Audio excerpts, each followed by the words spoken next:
thing Lou was used to, and he'd been more than just a house, by Scott Fitzgerald. This was the sort of thing Lou was used to, and he'd been around a good deal already. You came into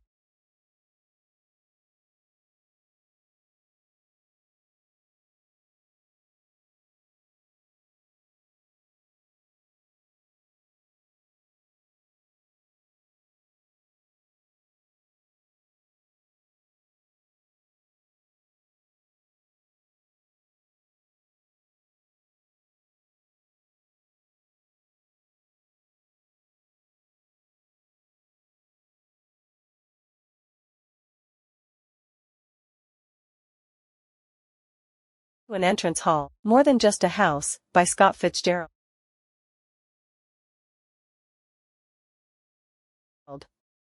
This was the sort of thing Lou was used to, and he'd been around a good deal already. You came into an entrance hall, sometimes narrow New England colonial, sometimes cautiously spacious.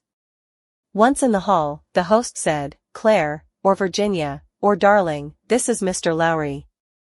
The woman said, "How do you do, Mr. Lowry," and Lou answered, "How do you do, Mrs. Woman."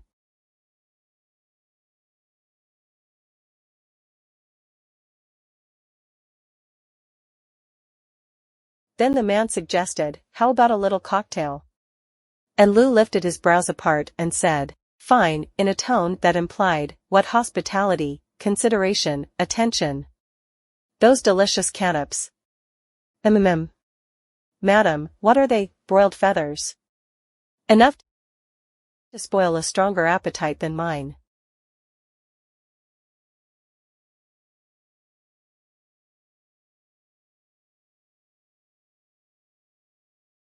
But Lou was on his way up, with 6 new suits of clothes, and he was getting into the swing of the thing. His name was up for a downtown club, and he had his eye on a very modern bachelor apartment full of wrought iron swinging gates, as if he were a baby inclined to topple downstairs, when he saved the life of the Gunther girl and his tastes underwent revision.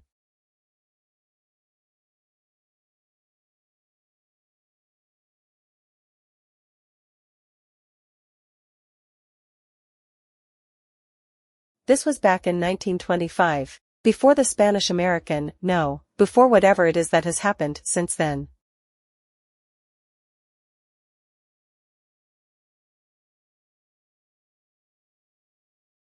The Gunther girls had got off the train on the wrong side and were walking along arm in arm, with Amanda in the path of an approaching donkey engine.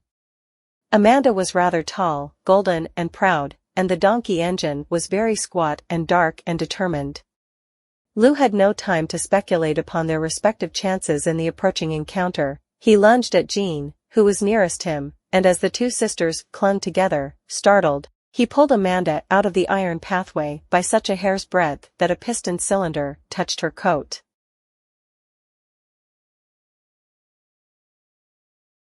And so Lou's taste was changed in regard to architecture and interior decoration.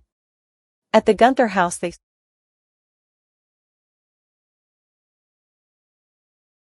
served tea, hot or iced, sugar buns, gingerbread and hot rolls at 4:30. When he first went there, he was embarrassed by his heroic status, for about 5 minutes. Then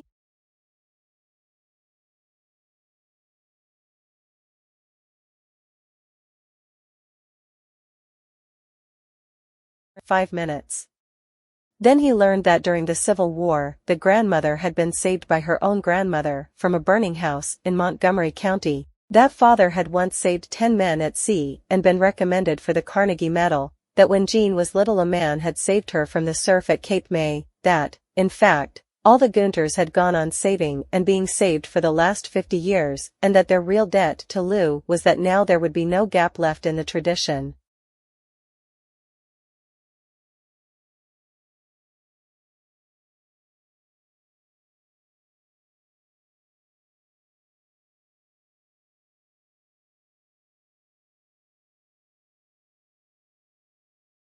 This was on the very wide, vine-curtained veranda. "The first thing I'd do would be tear off that monstrosity," said a visiting architect, which almost completely bounded the big square box of the house, circa 1880. The sisters, 3 of them, appeared now and then during the time Lou drank tea and talked to the older people. He was only 26 himself, and he wished Amanda would stay uncovered long enough for him to look at her, but only Bess, the 16-year-old sister, was really in sight. In front of the two others interposed a white flannel screen of young men.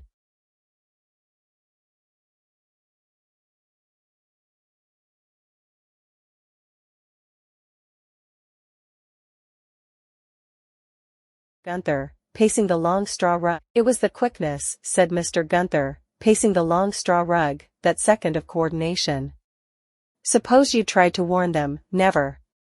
Your subconscious mind saw that they were joined together, saw that if you pulled one, you pulled them both. 1 second, one thought, one motion. I remember in 1904. Won't Mr. Lowry have another piece of gingerbread? Asked the grandmother. Father, why don't you show Mr. Lowry? Asked the grandmother.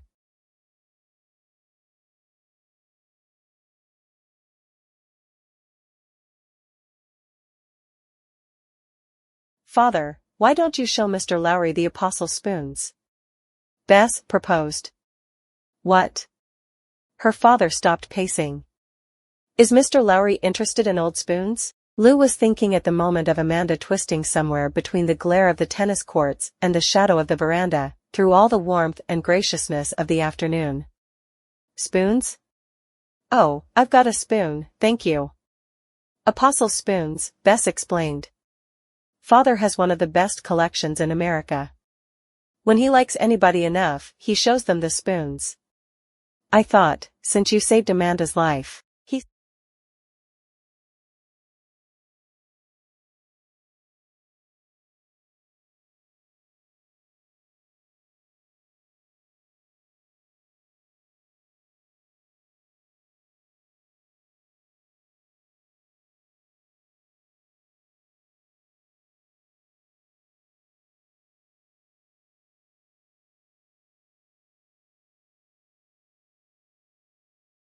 saw little of Amanda that afternoon, talked to her for a moment by the steps while a young man standing near tossed up a tennis racket and caught it by the handle with an impatient bend of his knees at each catch.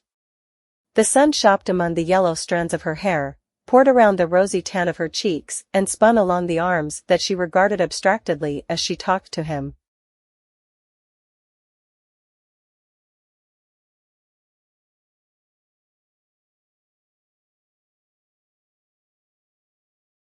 It's hard to thank a person for saving your life, Mr. Lowry, she said.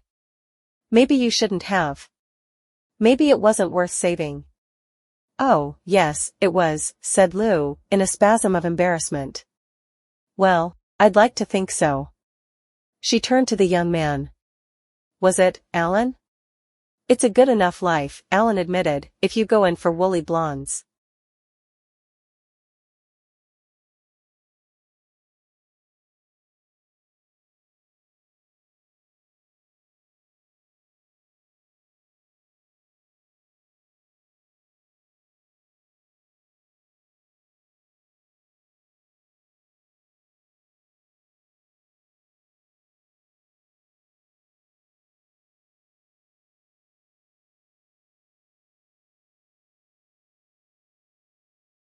She turned her slender smile full upon Lou for a moment, and then aimed it a little aside, like a pocket torch that might dazzle him.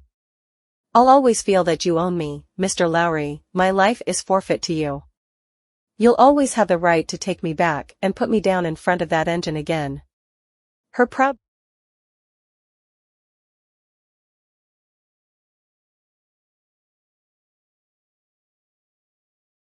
mouth was a little overgracious about being saved, though Lou didn't realize it. It seemed to Amanda that it might at least have been someone in her own crowd.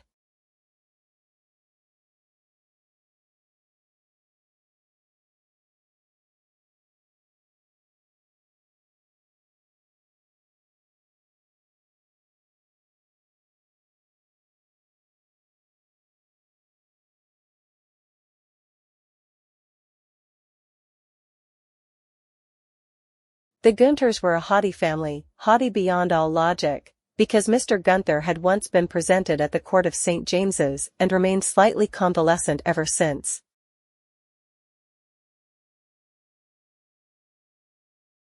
Even Bess was haughty, and it was Bess, eventually, who led Lou down to his car.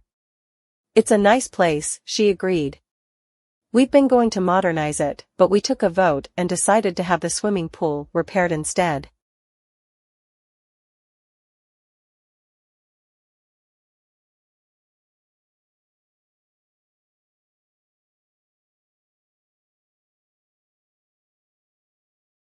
Lou's eyes lifted over her. She was like Amanda, except for the slightness of her and the childish disfigurement of a small wire across her teeth. Up to the house, with its decorative balconies outside the windows, its fickle gables, its gold-lettered, Swiss chalet mottos, the bulging projections of its many bays.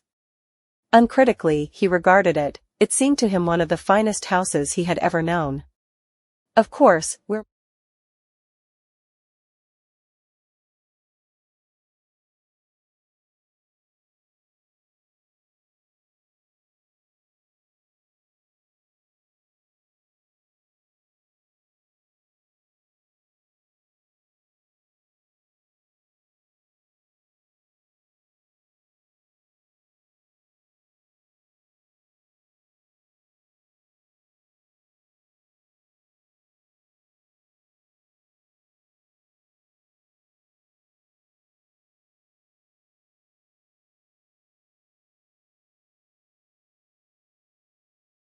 the finest houses he had ever known. Of course, we're miles from town, but there's always plenty of people. Father and Mother go south after the Christmas holidays when we go back to school."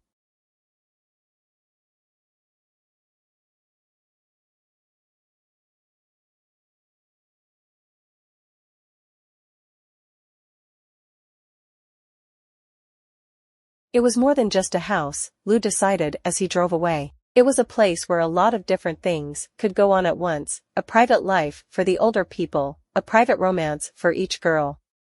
Promoting himself, he chose his own corner, a swinging seat behind one of the drifts of vines that cut the veranda into quarters.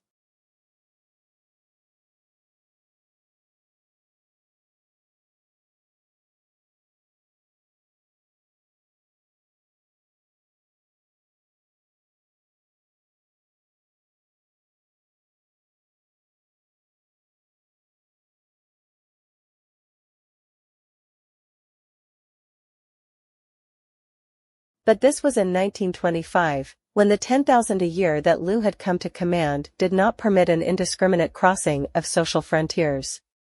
He was received by the Gunters and held at arm's length by them, and then gradually liked for the qualities that began to show through his awkwardness. A good-looking man on his way up can put directly into action the things he learns. Lou was never again quite so impressed by the suburban houses whose children lived upon rolling platforms in the street.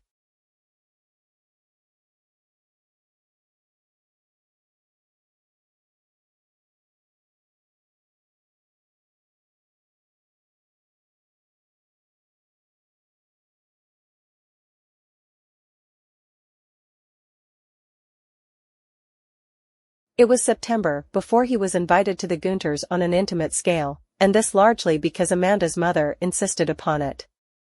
"He saved your life. I want him asked to this one little party." But Amanda had not forgiven him for saving her life.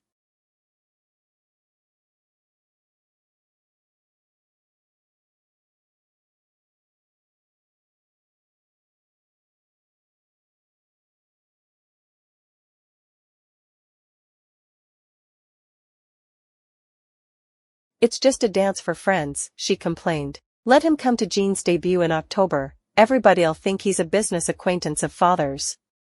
After all, you can be nice to somebody without falling into their arms." Mrs. Gunther translated this correctly as, "You can be awful to somebody without their knowing it," and brusquely overrode her. "You can't have advantages without responsibilities," she said shortly.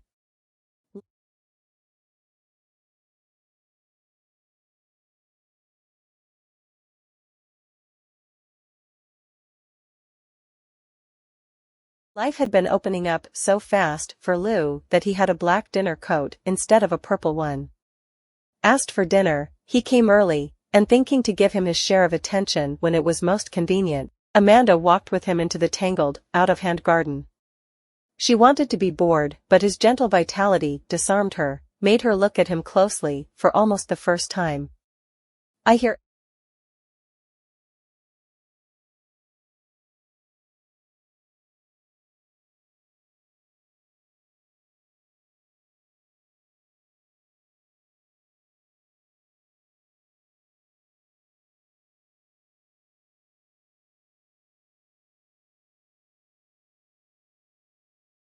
at him closely, for almost the first time. I hear everywhere that you're a young man with a future, she said. Lou admitted it. He boasted a little. He did not tell her that he had analyzed the spell which the Gunther house exerted upon him. His father had been gardener on a similar Maryland estate when he was a boy of 5. His mother had helped him to remember that when he told her about the Gunters. And now this garden was shot bright with sunset.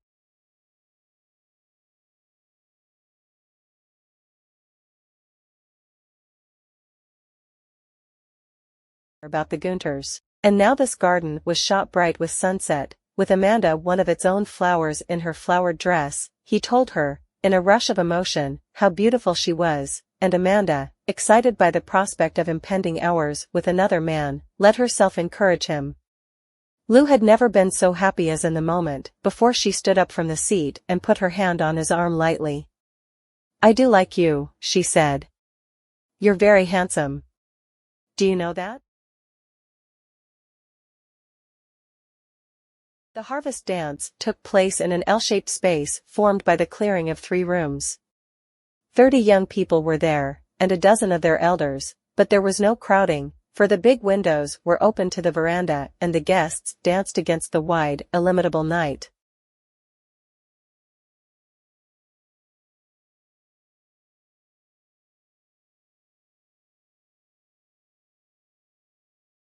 A country orchestra alternated with the phonograph. There was mildly calculated cider punch, and an air of safety beside the open bookshelves of the library and the oil portraits of the living room, as though this were one of an endless series of dances that had taken place here in the past and would take place again.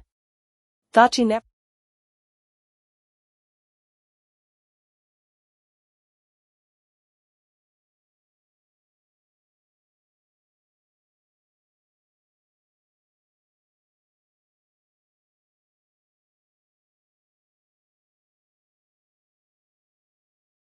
would cut in, Bess said to Lou. You'd be foolish not to. I'm the best dancer of us 3, and I'm much the smartest one. Jean is the jazzy one, the most chic, but I think it's pass to be jazzy and play the traps and neck every second boy. Amanda is the beauty, of course. But I'm going to be the Cinderella, Mr. Lowry.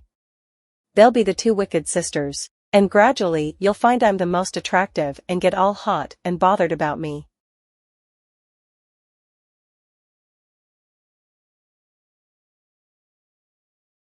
There was an interval of intervals before Lou could maneuver Amanda to his chosen segment of the porch.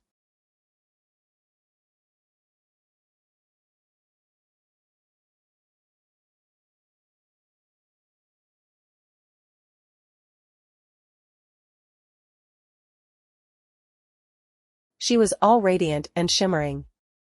More than content to be with him, she tried to relax with the creak of the settee. Then instinct told her that something was about to happen.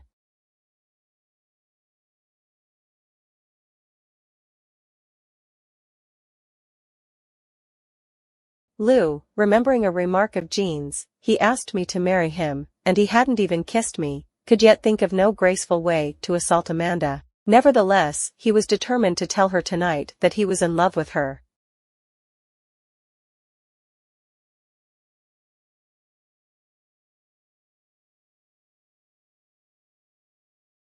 This'll seem sudden, he ventured, but you might as well know. Please put me down on the list of those who'd like to have a chance. She was not surprised, but being deep in herself at the moment, she was rather startled. Giving up the idea of relaxing, she sat upright.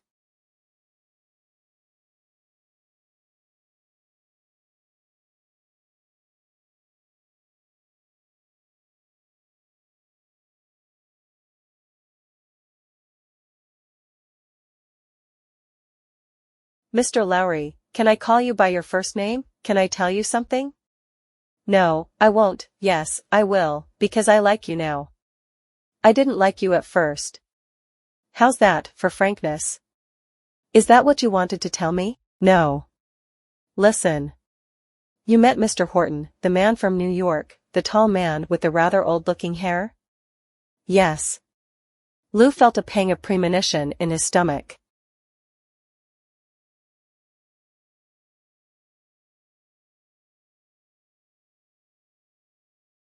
I'm engaged to him.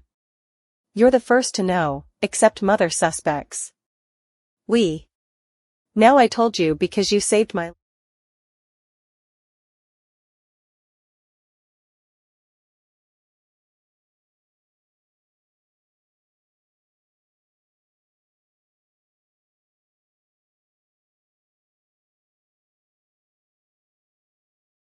life, so you do sort of own me. I wouldn't be here to be engaged, except for you. Then she was honestly surprised at his expression. Heavens, don't look like that. She regarded him, pained. Don't tell me you've been secretly in love with me all these months.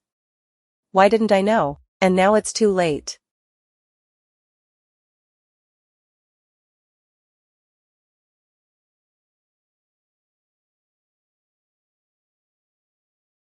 Lou tried a laugh. I hardly know you, he confessed.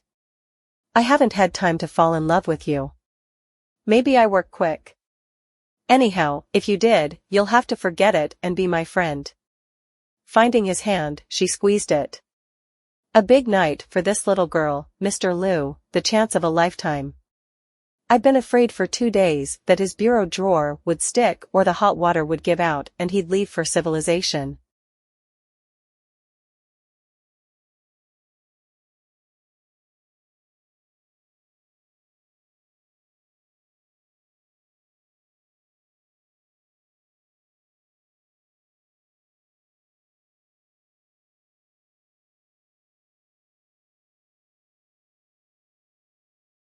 They were silent for a moment, then he asked.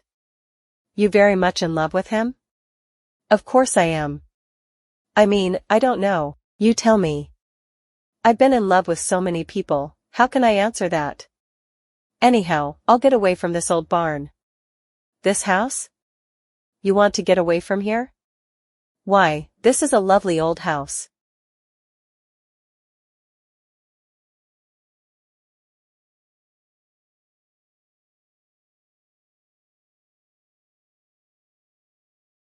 She was astonished now, and then suddenly explosive. This old tomb. That's the chief reason I'm marrying George Horton. Haven't I stood it for 20 years? Haven't I begged mother and father on my knees to move into town? This shack, where everybody can hear what everybody else says 3 rooms off, and father won't allow a radio, and not even a phone till last summer. I'm afraid even to ask a girl down from school, probably she'd go crazy listening to the shutters on a stormy night.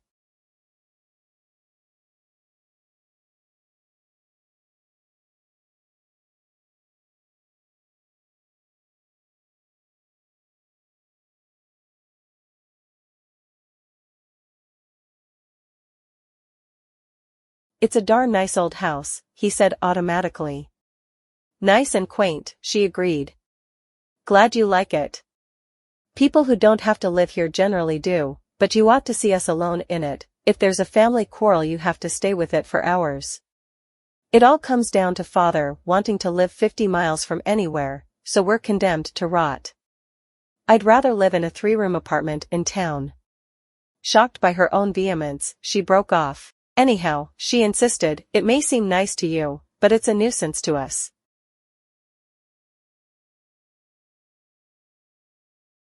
A man pulled the vines apart and peered at them, claimed her and pulled her to her feet. When she was gone, Lou went over the railing with a handhold and walked into the garden. He walked far enough away so that the lights and music from the house were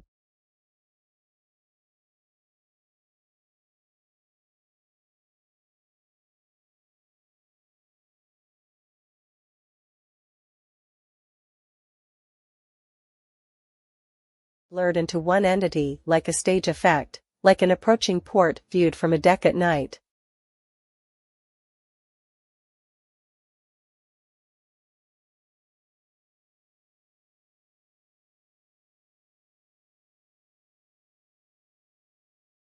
I only saw her 4 times, he said to himself. 4 times isn't much. Eeny meeny miny mo, what could I expect in 4 times? I shouldn't feel anything at all. But he was engulfed by fear. What had he just begun to know that now he might never know?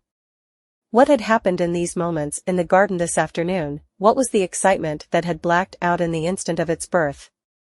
The scarcely emergent young image of Amanda, he did not want to carry it with him forever.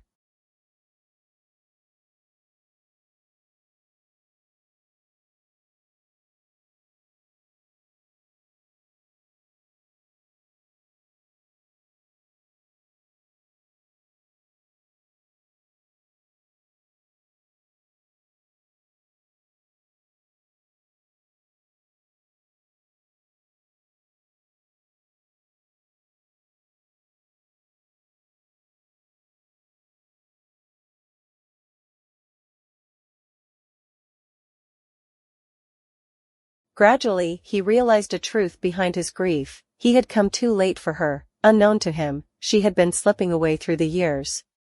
With the odds against him, he had managed to found himself on solid rock, and then, looking around for the girl, discovered that she had just gone. Sorry, just gone out, just left, just gone.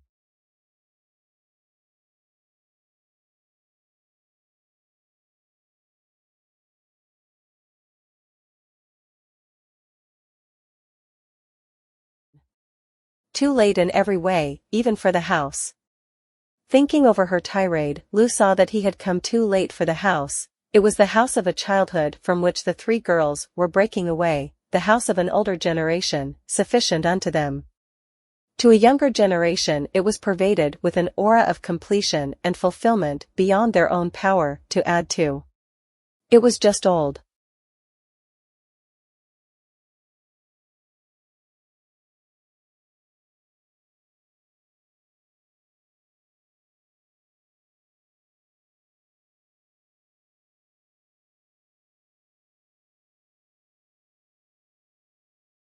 Nevertheless, he recalled the emptiness of many grander mansions built in more spectacular fashions, empty to him, at any rate, since he had first seen the Gunther place 3 months before.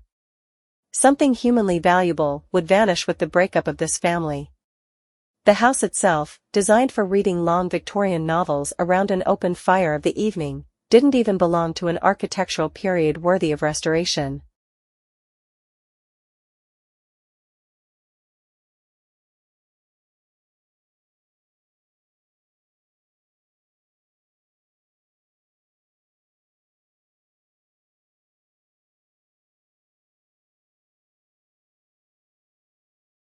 Lou circled an outer drive and stood quiet in the shadow of a rosebush as a pair of figures strolled down from the house. By their voices he recognized Jean and Alan Parks. I'm going to New York, Jean said, whether they let me or not. No, not now, you nut. I'm not in that mood. Then what mood are you in? Not in any mood.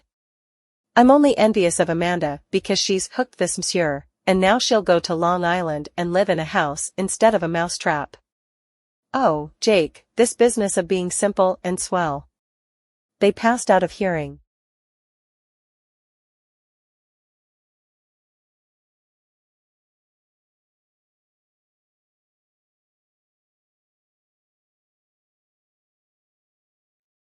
It was between dances, and Lou saw the colors of frocks and the quick white of shirt fronts in the window panes as the guests flowed onto the porch. He looked up at the second floor as a light went on there. He had a conception of the second floor as walled with crowded photographs. There must be bags full of old materials, and trunks with costumes and dressmaking forms, and old dolls' houses, and an overflow, everywhere along the vacant walls, of books for all generations.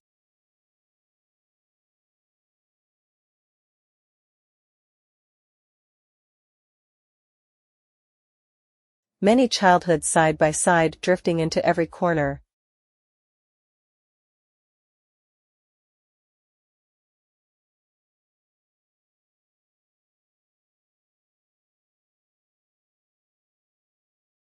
Another couple came down the walk from the house, and feeling that inadvertently he had taken up too strategic a position, Lou moved away, but not before he had identified the pair as Amanda and her man from New York. "What would you think if I told you I had another proposal tonight? Be surprised at all. A very worthy young man. Saved my life. Why weren't you there on that occasion, Bubbles?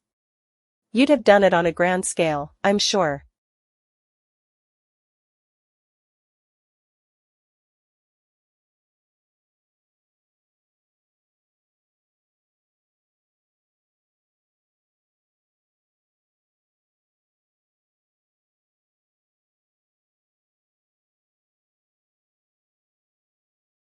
Standing square in front of the house, Lou looked at it more searchingly. He felt a kinship with it, not precisely that, for the house's usefulness was almost over and his was just beginning, rather, the sense of superior unity that the thoughtful young feel for the old, sense of the grandparent. More than only a house. He would like to be that much used up himself, before being thrown out on the ash heap at the end. And then, because he wanted to do some courteous service to it while he could, if only to dance with the garrulous little sister, he pulled a brash pocket comb through his hair and went inside.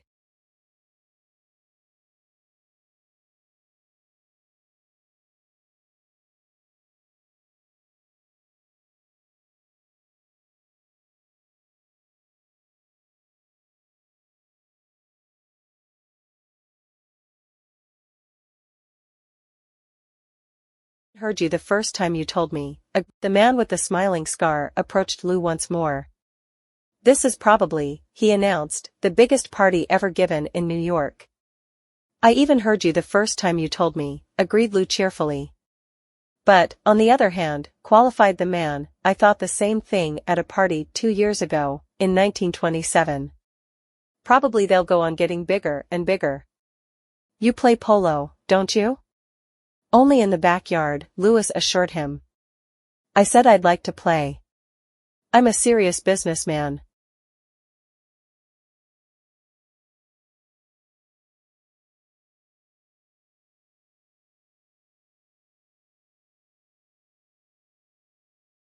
"Somebody told me you were the polo star."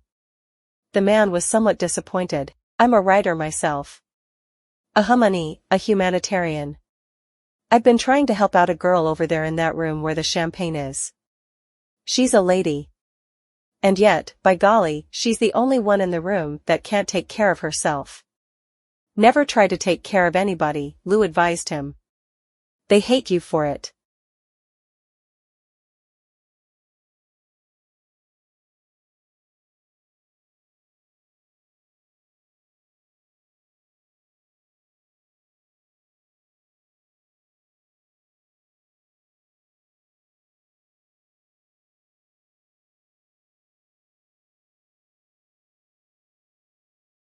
But although the apartment, or rather the string of apartments and penthouses,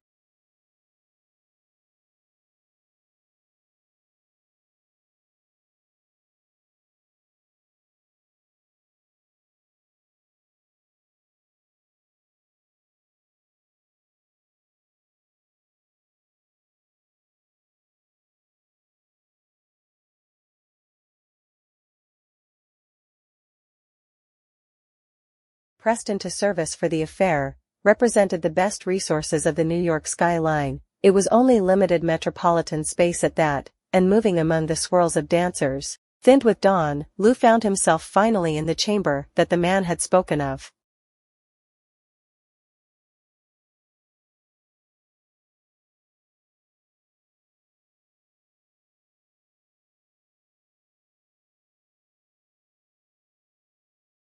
For a moment he did not recognize the girl who had assumed the role of entertaining the glassy-eyed citizenry, chosen by natural selection to personify dissolution. Then, as she issued a blanket invitation to a squad of Gaiety beauties to come south and recuperate on her Maryland estates, he recognized Jean Gunther.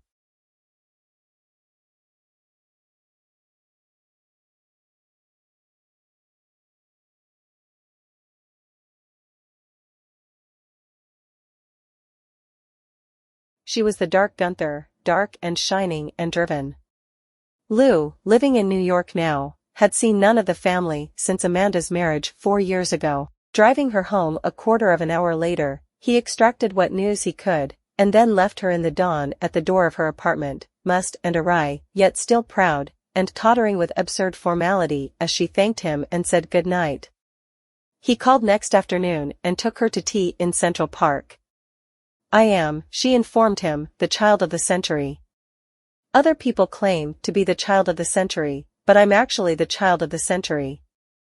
And I'm having the time of my life at it, thinking."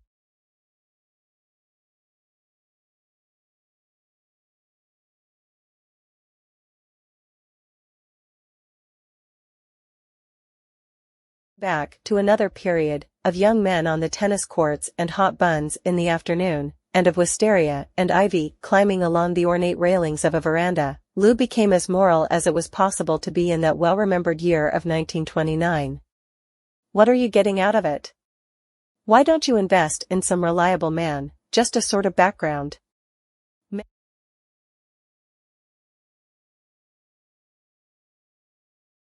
"Men are good to invest money for you," she dodged neatly. "Last year one darling spun out my allowance so it lasted 10 months instead of 3. But how about marrying some candidate?" "I haven't got any love," she said. "Actually, I know 4, 5, I know 6 millionaires I could maybe marry. This little girl from Carroll County. It's just too many. Now, if somebody that had everything came along."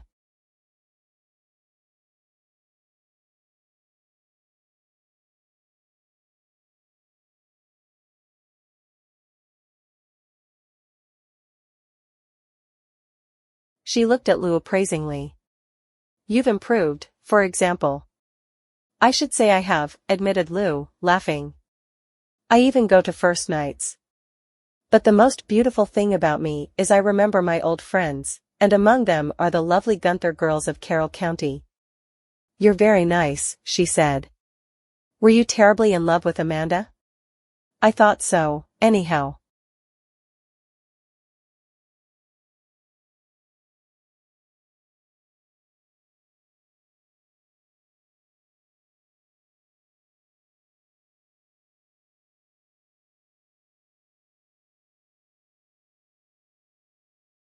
"I saw her last week. She's super Park Avenue and very busy having Park Avenue babies. She considers me rather disreputable and tells her friends about our magnificent plantation in the Old South. Do you ever go down to Maryland?" "Do I though? I'm going Sunday night, and spend 2 months there saving enough money to come back on.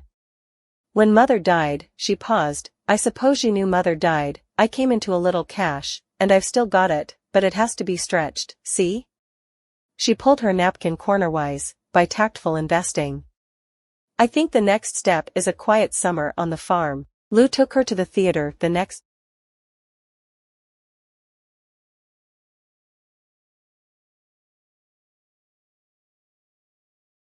night, oddly excited by the encounter. The wild flush of the times lay upon her. He was conscious of her physical pulse going at some abnormal rate, but most of the young women he knew were being hectic, save the ones caught up tight in domesticity. He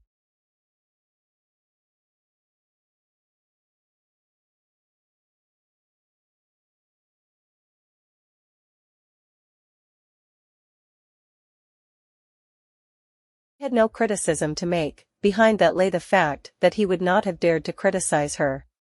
Having climbed from another rung of the ladder, he had perforce based his standards on what he could see from where he was at the moment. Far be it from him to tell Jean Gunther how to order her life.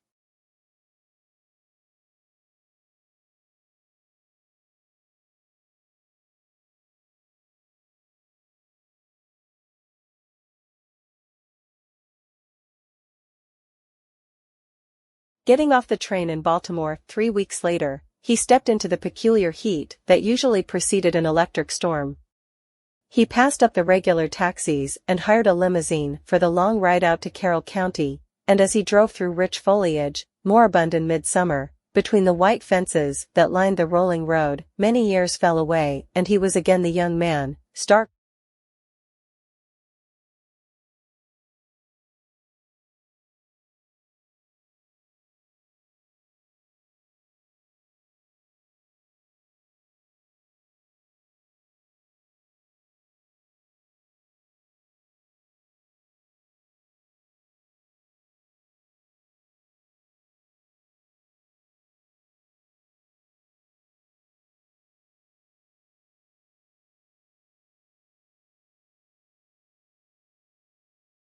for a home, who had first seen the Gunther house 4 years ago.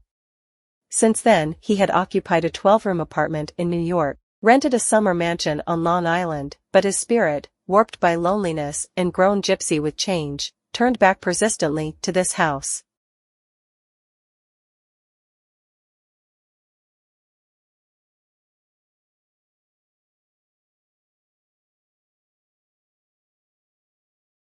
Inevitably, it was smaller than he had expected, a small, big house, roomy rather than spacious. There was a rather intangible neglect about it. The color of the house had never been anything but a brown-green relict of the sun. Lou had never known the stable to lean otherwise than as the Tower of Pisa, nor the garden to grow any other way than plebeian and wild.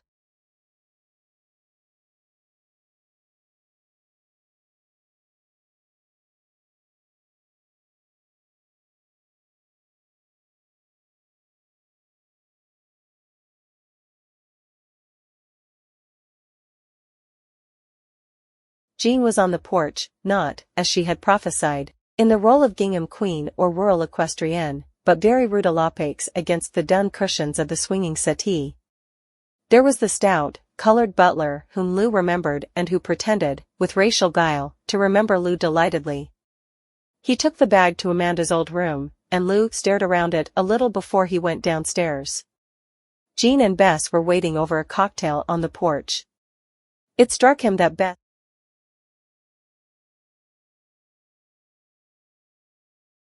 had made a leaping change out of childhood into something that was not quite youth. About her beauty there was a detachment, almost an impatience, as though she had not asked for the gift and considered it rather a burden. To a young man, the gravity of her face might have seemed formidable. "How is your father?"